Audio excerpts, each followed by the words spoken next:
Hi, everyone. My name is Steve Kochan. I'm the president and founder of HaulPay. We're going to talk a little bit about freight finance and why that's important. So let's kind of take a little step back and kind of see where we've come from in the freight industry, specifically in trucking and supply chain over the last several years. The last trucking recession ended around 2019. Um, it's cooling off, but it was starting to recover. That was around the time we actually started funding some of our first transactions for factoring. The pandemic starts in 2020. Obviously, that's a bit of a black swan event. I don't know if anybody could have predicted that, but that definitely had a major effect on our supply chain and also on trucking. So boom time kind of kicks in as the U.S. supply chain starts to overstock, try to course correct, and also try to anticipate potential risks in either the pandemic continuing, shutdowns in China dragging on. A lot of these things we just weren't sure of what was going to happen in the supply chain at that point in time. But that creates a big boom in the amount of freight that's moving around the United States because there's more imports in case they can't import the next year, right? And then you have the correction. I think we're kind of just starting to come out of the what would be the next or the last freight recession current time, which was quite a big of a correction for the industry. So that was really that 2023 through last year. I think we've kind of reached a new normal, and we're seeing some signs that that's starting to improve.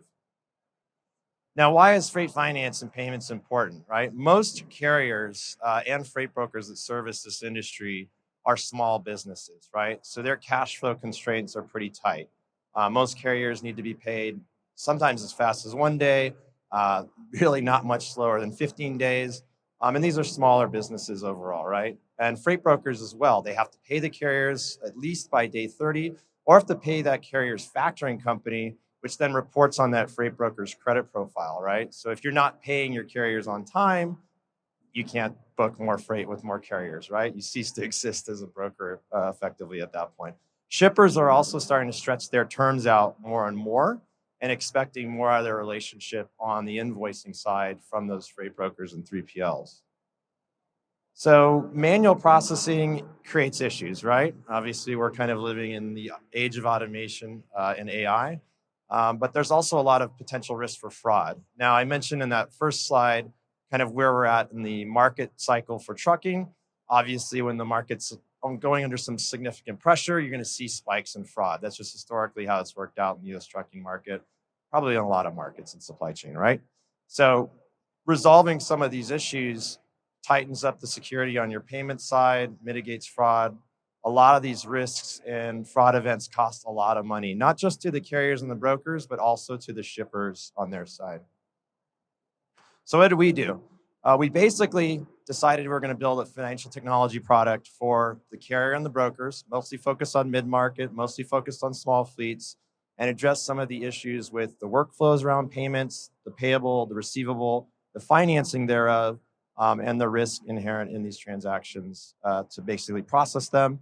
Also, to integrate this solution into existing transportation management systems and ERPs, right? Most of the time, a carrier or broker, if you're kind of going somewhere, you've got a TMS, you've got some kind of transportation management system, you've got an ERP. So we want to meet those clients where they are. Now, if you just started your brokerage or carrier operation and you don't have a piece of software to invoice, you can just use our app right out of the box to basically take care of all of that for you. In addition to that, we're also basically functioning as the credit back office. So again, small, mid-sized brokerages, maybe they can't afford to hire a credit analyst or two, right? That's probably not in the budget. So some of the other things that we do that's all bundled into this experience, right? It's very easy to configure. It's super, super flexible, right? So down to a single transaction, a freight broker can select if they want to pay using their own funds. They want to use our financing selectively in a form of invoice factoring that we've basically custom tailored to this type of use case. The financing is structured in a way where it's not debt. It's not a loan. It's not a recourse arrangement or traditional factoring.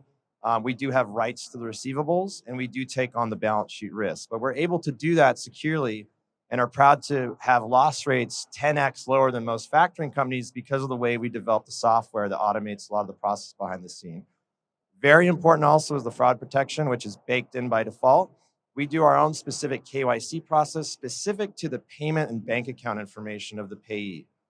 That's really important because if you really think about it, where's the fraud really going to prop up? It's going to prop up in the funds flow.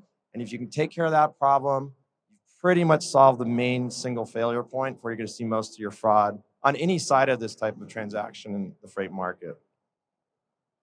So how do we make money, right? So our factoring is typically between 1% to 3% per invoice. Our effective rates for freight brokerages is close to about 1.2% on average. And we're able to do that because we allow the brokerage to do dynamic discounting, offset the cost of the financing back to the carrier, offer quick pay to profit in those quick pay fees. It's incredibly flexible, even down to portions of the payable going out on the other side of the transaction. So that makes us incredibly unique. There's no factoring company or fintech in freight or transportation that allows a level of flexibility down to even portions of a freight invoice that we're able to deploy here. We also make money on just pure payments, right? So if you don't want to use our financing and you just want to have the benefits of dealing with a secure, trusted carrier payment network, you can just use us for that. And most of our clients end up doing a little bit of both. If you just want us to do your AR side, we can also facilitate invoicing digitally. That automates a lot of your back office processes on the AR side. So you can imagine, right, if you're a small or mid-sized freight company, how much of a power add this is to kind of take this back office stuff off the table, finance the growth of the business. And one other thing that's good to mention here is we do not cap our financing based on the profile or credit of our client's business. Most freight brokerages in the mid-market, most carriers are moving freight for significantly larger shippers somewhere down the chain. So we base our credit limits based on each one of those shipper relationships. So you could be a very young brokerage or carrier operation that wants to grow. We're not going to cap some arbitrary number on how much you can get for financing or factoring with us. If you move for a big enough shipper, it's capped at wherever that shipper can land, and we can increase that over time. So again, why are we doing this now? Fraud's a big issue, the shift in automation, and obviously the lack of financing sources that are not traditional debt. And we think that's important for the SMBs in the market to have that choice. So a couple success stories. This is Desmond Clark. He's one of our recent clients who's grown a lot with us. He reduced his financing costs for his business by 40%, took the debt off the balance sheet, and has eliminated almost all of the fraud risk for his brokerage, growing very quickly. Also works with Alvis over here that we're currently integrating with on a TMS level. And this is Mark Christos. He's the board chair of the TIA. Also had a great experience with us. So if you guys want to learn more, we'll be right over here at booth K66. Thanks for the pleasure to speak to you guys today. Have a great rest of your conference.